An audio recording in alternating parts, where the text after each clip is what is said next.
নমস্কার বন্ধুরা, মাম্পি রান্নাঘরে সকলকে স্বাগত। আজকে আমি তৈরি করছি সোয়াবিনের এমন একটা সুন্দর রেসিপি যেটা আপনারা খেলে বারবার খেতে ইচ্ছে করবে। চলুন রেসিপিটা আপনাদের সাথে শেয়ার করি। এর জন্য লাগছে আমি সোয়াবিন, লাগছে আলু। সোয়াবিনের ওই ছোটো প্যাকেট একটি নিয়েছি, 100 গ্রাম হবে হয়তো। আর নিয়েছি ওই আলুর হাফ, 2 টুকরো করে আমি প্রেসারে সোয়াবিন আর আলুটাকে সেদ্ধ করে নিয়েছি। 2টো সিটি দিয়ে আমি নামিয়ে নিয়েছি। দেখো সোয়াবিনগুলো কত সুন্দরভাবে সেদ্ধ হয়ে গিয়েছে। এটাকে এবারে আমি হাত দিয়ে সুন্দর করে আলুর সাথে মাখিয়ে নিচ্ছি। খুব সুন্দর করে হাতের সাহায্যে মেখে নিতে হবে। এবারে দিয়ে দিচ্ছি চালের গুঁড়ো, স্বাদ মতো লবণ, হলুদ আর কাশ্মীরি লাল লঙ্কার গুঁড়ো। সবগুলো দিয়ে খুব ভালো করে আমি একসাথে মাখিয়ে নিচ্ছি।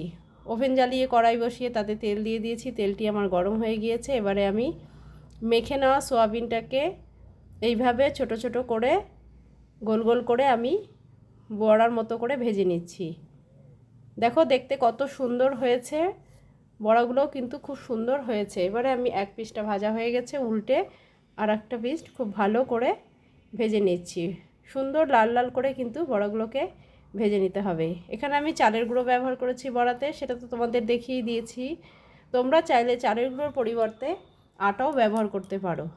বড়াগুলো ভাজা হয়ে গিয়েছে। এবারে এগুলোকে আমি একটি পাত্রে তুলে নিচ্ছি।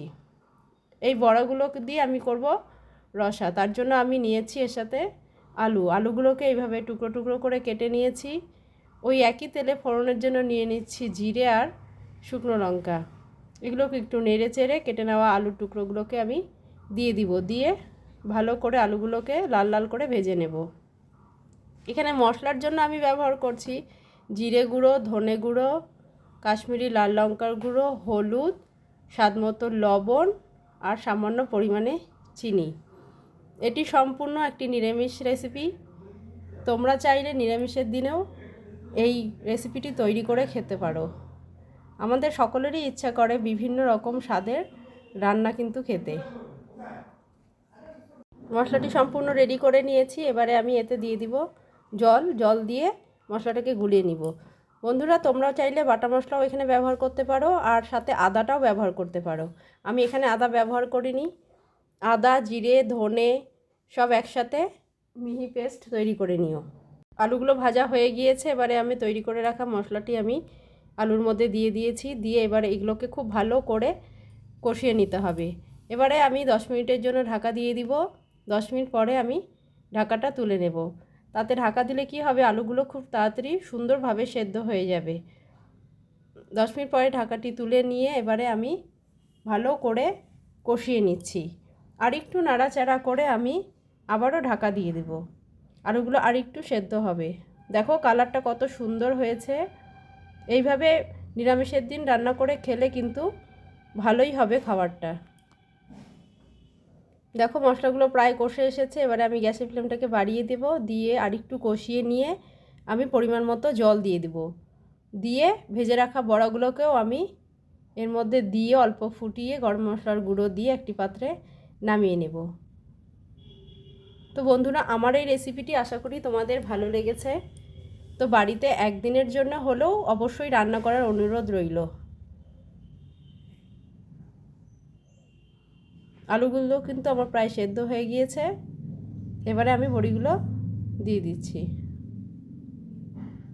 এটা কিন্তু আমিষের দিন পেঁয়াজ টিয়াজ দিয়েও করে খেতে পারো। বড়ার মধ্যেও পেঁয়াজ দিয়ে দিবে, আর মশলাটা যখন কষাবে তখন পেঁয়াজ রসুন দিয়েও কষিয়ে নিতে পারো।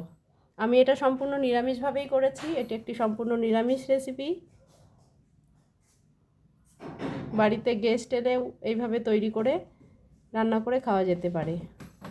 তো আমার এই রেসিপিটি যদি তোমাদের ভালো লেগে থাকে, তোমরা আমার চ্যানেলটি লাইক, শেয়ার, কমেন্ট করে দিও এবং সাথে সাবস্ক্রাইব করে দিও। এবারে আমি গরম মশলা গুঁড়ো দিয়ে দিয়েছি। দিয়ে একটি পাত্রে নামিয়ে নিচ্ছি। এটিকে আমি গরম গরম ভাতের সাথে পরিবেশন করছি। এটি কিন্তু লুচি বা রুটির সাথে খেতেও অসাধারণ লাগবে। আজকের মতো এখানেই আমি শেষ করছি। নেক্সট ভিডিও নিয়ে চলে আসবো তোমাদের জন্য।